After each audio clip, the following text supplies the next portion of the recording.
Заттардың ерігіштігін зерттеу зертханалық тәжірибесіне бізге 3 түрлі тұз қажет болады. Ол магний сульфаты, кальций карбонаты және кальций сульфаты тұздары және дистилленген су қажет. 3 стақанға 20 мл су құйып алдық. Бірінші стақанға судың үстінен 5-6 грамм кальций сульфатын саламыз.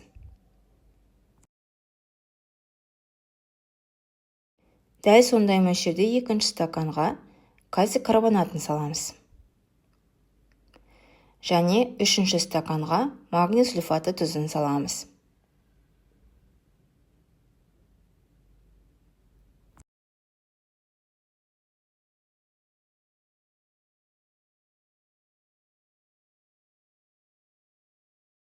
Шыны таяқшаның көмегімен тұздарды жақсылап араластырамыз.